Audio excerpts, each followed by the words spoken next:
latest in automotive styling. In the 1950s, Volkswagen was the vanguard of an invasion of the U.S. market by smaller, more fuel-efficient foreign cars.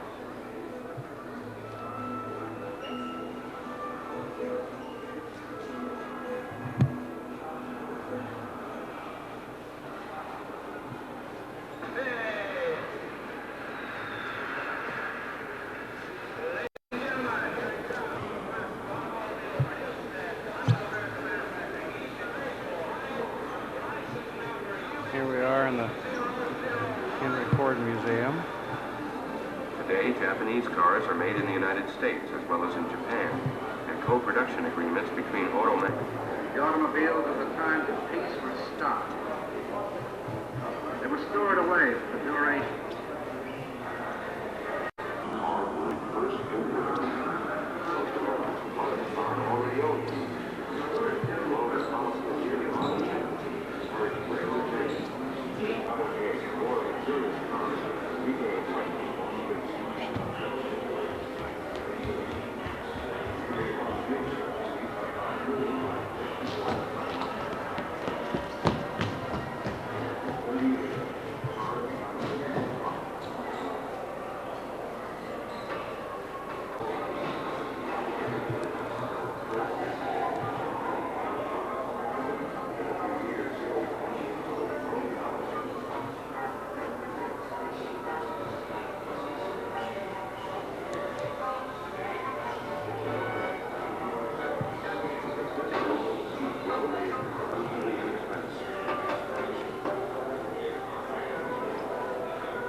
GM Experimental 1951, it's the little Sabre.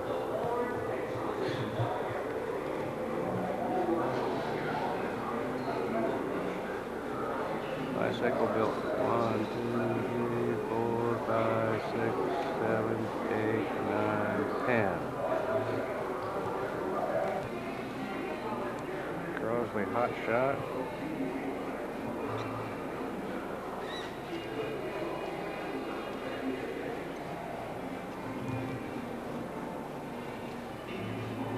That.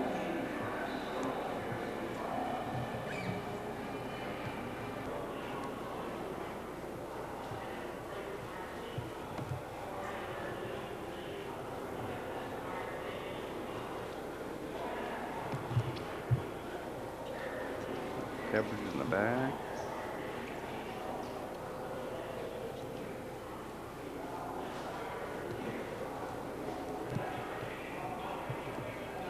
Nice flat rack.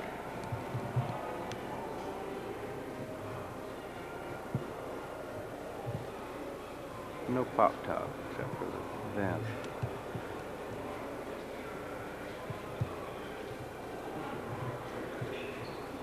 Built-in stove.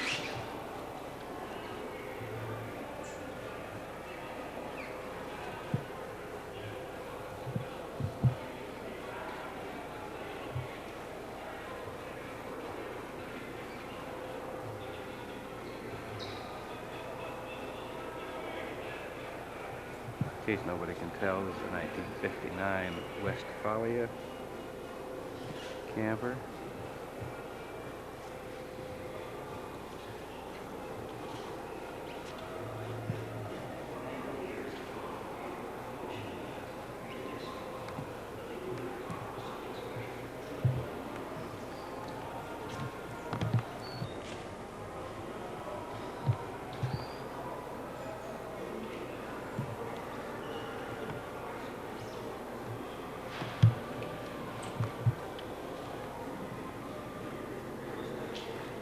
'67 VW brochure.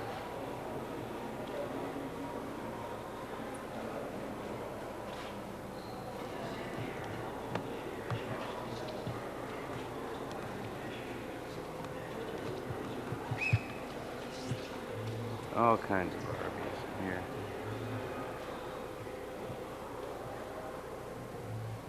The original.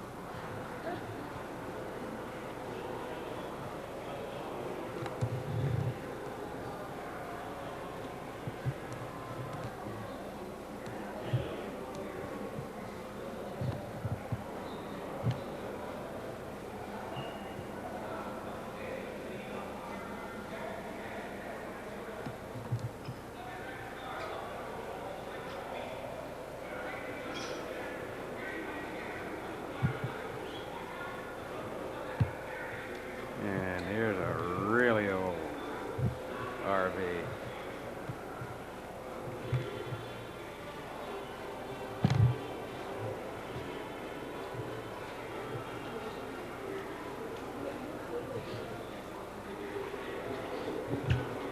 Well, I shouldn't say that. They don't bill as an RV. It's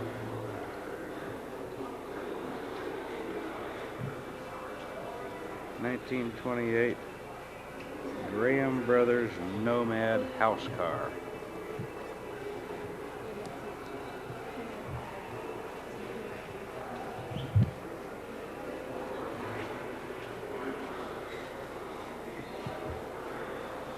Hard to tell how this will come out with it. Bright lights on the sign.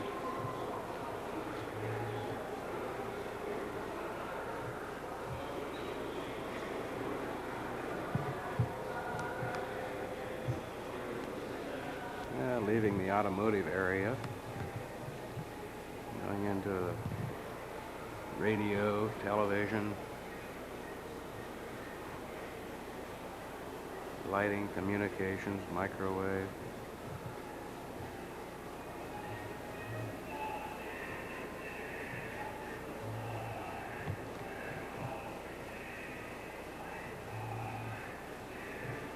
Stuff on radar.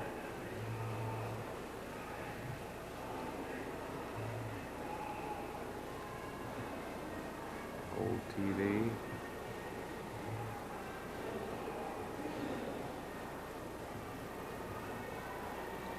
Transistors, semiconductors.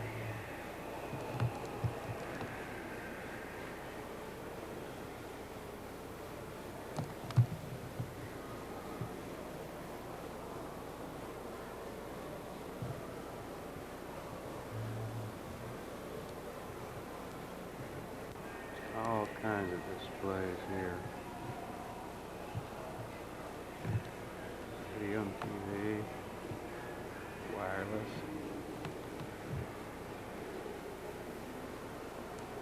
On and on and on.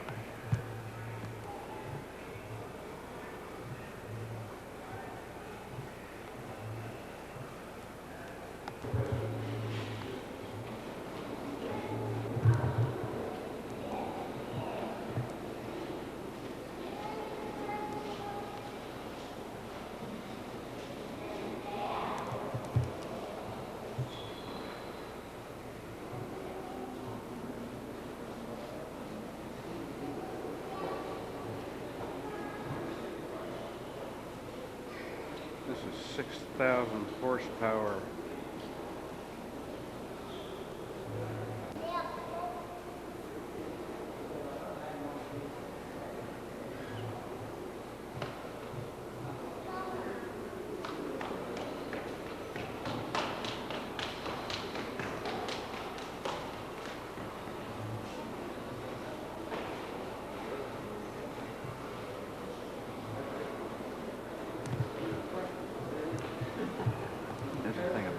Vagabonds. I think that was Edison, Ford, Firestone, Burroughs. May have been somebody else too. I can't remember.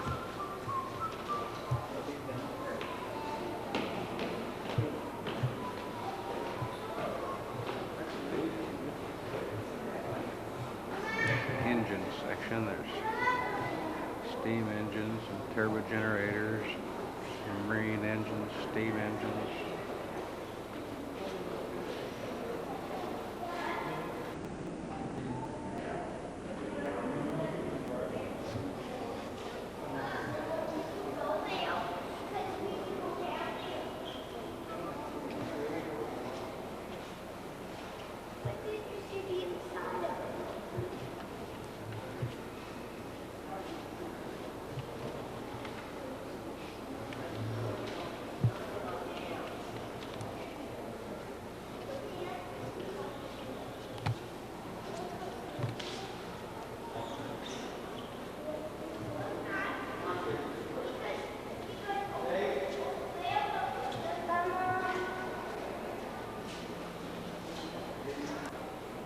1855 Gothic beam engine. Good example of the Gothic style as applied to machinery.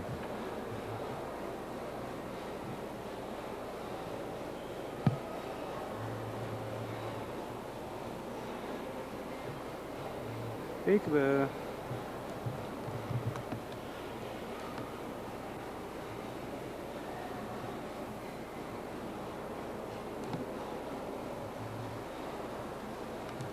There, he's in focus.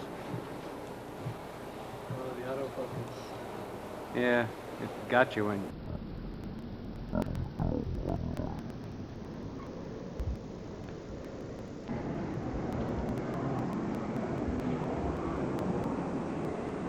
Diner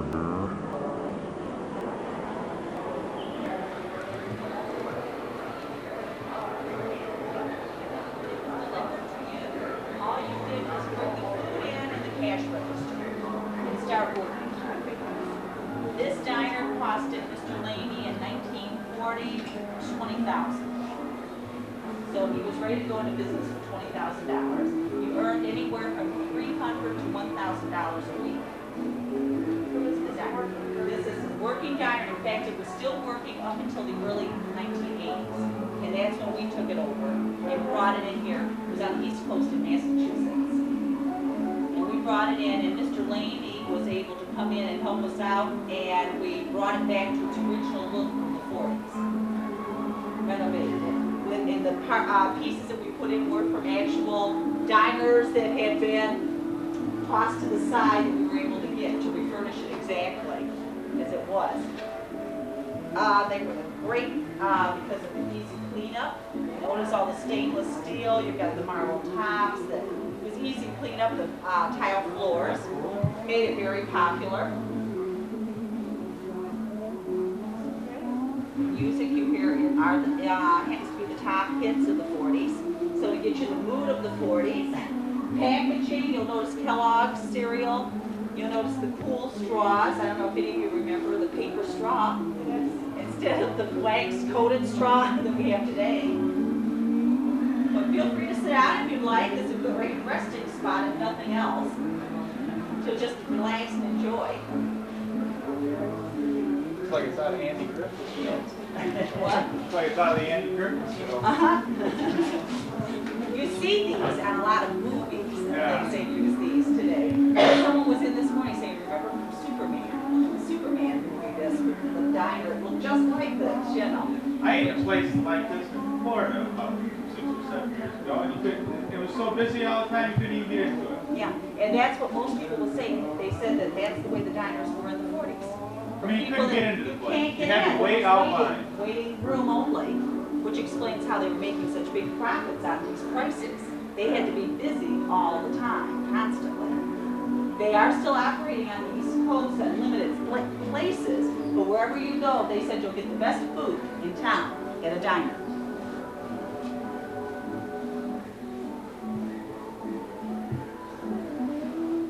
Quite the operation.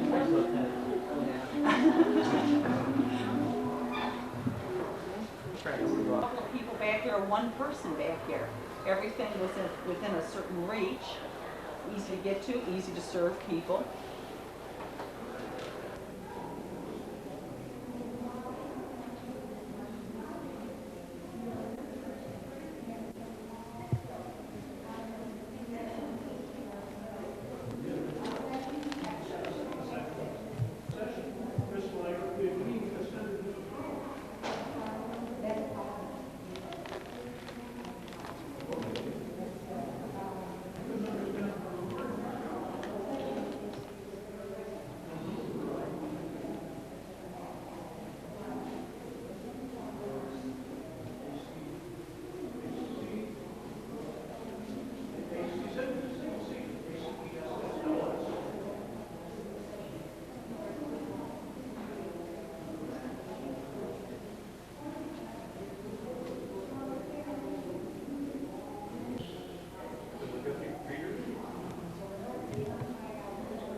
where are the early versions of the camcorders?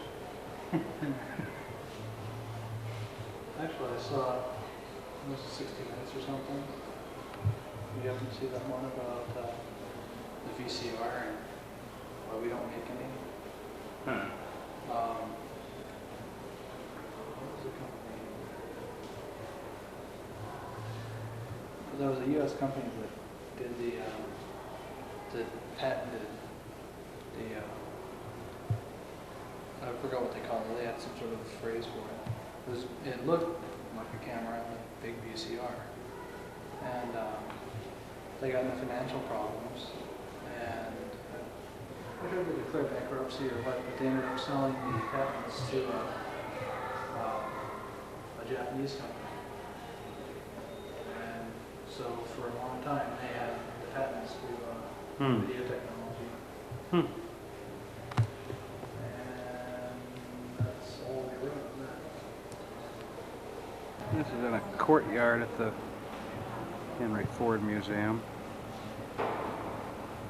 Went out from one of the wings. Stepped outside the door from where the silver and pewter display is. The entrance to the museum is a replica of Independence Hall, as you can see.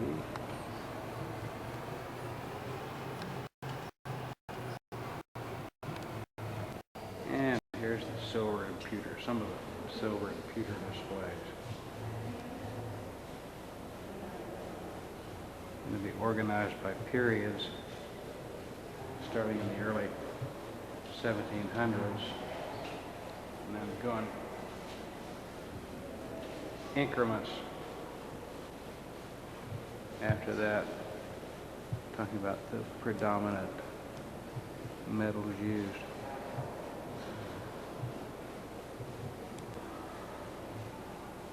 Lots and lots and lots and lots and lots of stuff.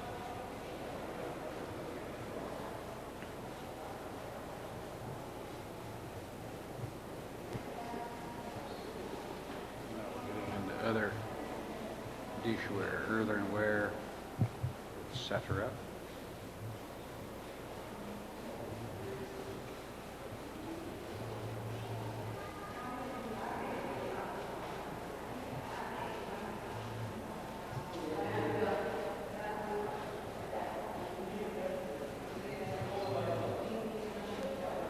Into the houseware section. All stuff for cleaning houses.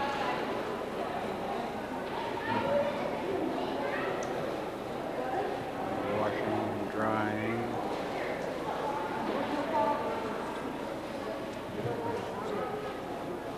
Ironing. Sewing machines.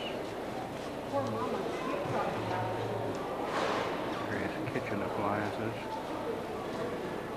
By period, there's 1850 to 1900 over there, 1900 to 1950 here.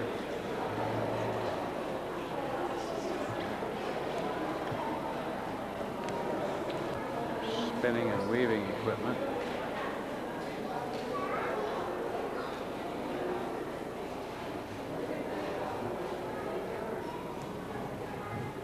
Back to the kitchen stuff, a lot of stoves.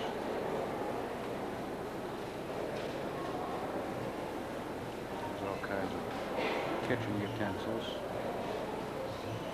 Baking and storing, serving.